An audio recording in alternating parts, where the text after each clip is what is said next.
Hey guys, Nessa here, and today is the last update from my clue mock. I've made a little sign for it, and I've got all the weapons in it. And these are the weapons based on the 50th anniversary of Clue. I don't have the exact pieces, but I came up with as close to what I could. So we have like a revolver or the gun. So, and you're just using an old school one. We also have a candlestick, which I'm using the lightsaber handle, but upside down because it kind of, oh my goodness, focus, hold on, there we go, because it kind of looks like little claws here holding up like where a candle would be and like how it's tapered at the bottom, and then I just put that on top, the little flame, just to kind of show that there's a candle.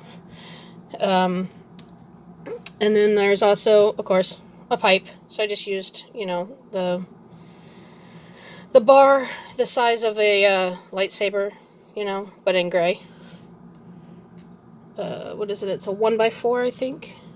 No, 1x3. It's, 3 studs long or wide. I also have a wrench. I could have used the smaller one, but I actually liked this one. It actually looked like a wrench. So I used that. I also have rope, which I don't really know how to make the noose, so I just rolled it up. So yeah, this came from my fishing rod.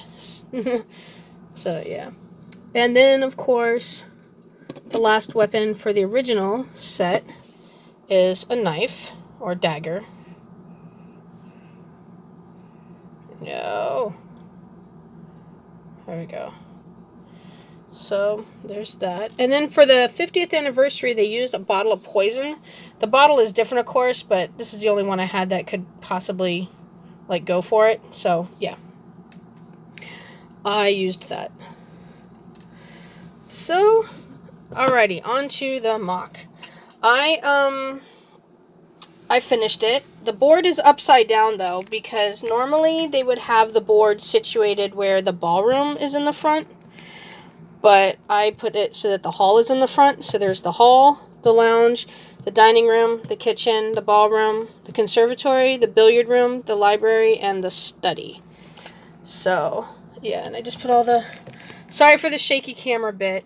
I'm not used to, holding it. So, yeah, I just put all the weapons in the middle. So, and here's the front door. I put a little statue in the front. I wish I had these in all the colors, because then those would be my playing pieces, but I only have white, black, and green available. So yeah, so we'll start off by the front door. Sorry, I'm got little space, and I've made a little stone path. I was gonna put the stone inside, but then you'd see the gaps in between, so I just put them on top. And I tried to make as much greenery as I could. I made a little fountain out in the front. Stuff is falling over, but that's okay. And then I made some little, different greenery, different kind of trees, like palm trees or whatever, pine trees or something, or whatever they're called. Little bushes, big flowers. And I used my green minifig, or micro minifigs, as, topiaries. So they're, shaped bushes, so they're shaped like people, because I figured this is a people game. So, yeah. And there's some windows. I know some of them I covered them up with the plants. And I made some, little mini trees here, and there's another topiary, a big bush, and then I used this green flame piece as another weird flowy tree or whatever, and there's some more, and I used a vine as part of maybe a fallen tree or something, I don't know. And there's another one. I have 4 of those. 3 came with the set, and then of course it came with an extra, so I have 4 of those. And here's another side, and here's a couple more palm tree looking things, and then the other little just walkway. Yeah, so I have these pieces. I don't know what they're called, the wall elements, but they're studs with whatever you call it on them, and I use those for my doorways, for directional pieces, because it was hard to put a door here, oh my goodness, sorry. to show that you have to go in this direction into the room because of the way that the studs are. Someone who is watching, Doc Sampson had suggested I needed to put in the stairways or whatever it was, the secret passages to go from here to here, and then from like the kitchen to the study. But I couldn't really figure it out with the type of pieces I was using because there wasn't enough room because I used this sticker piece for this whole room. And I didn't have enough of the right size pieces for others to make that. And it's so small, you know, I just figured, you know, I just wanted to make it, I wanted to make it look like a board game, but yet not quite, it doesn't have to be exact to the details. So, and I did do it though for a one stud is one place marker.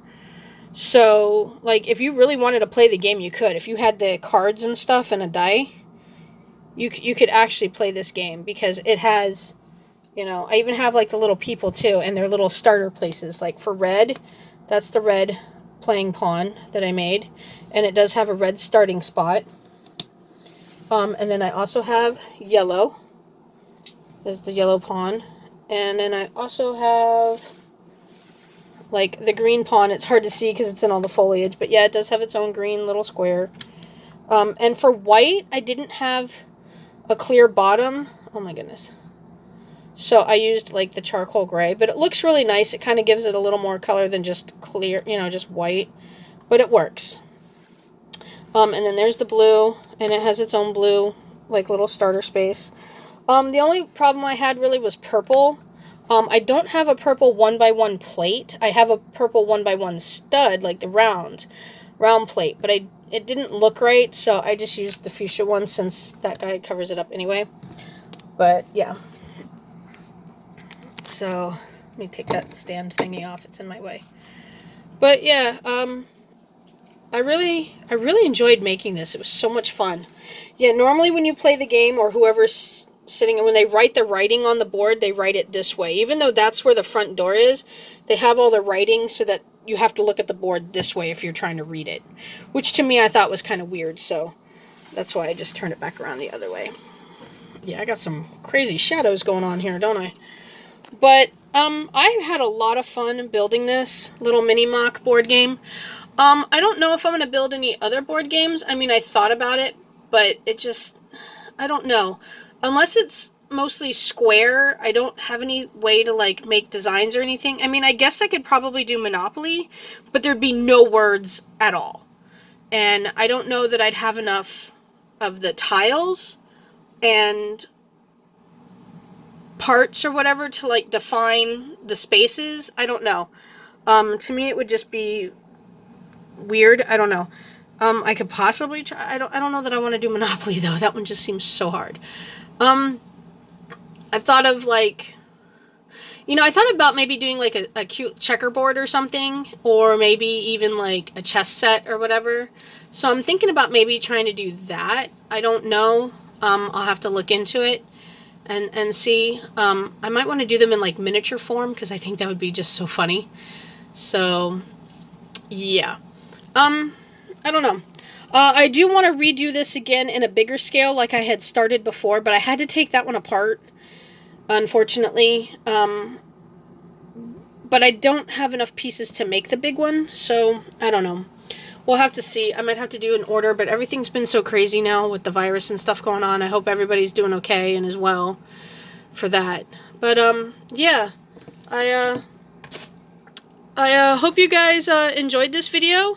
And I hope to see you guys in future videos. So, have a good day. Keep on bricking. And bye.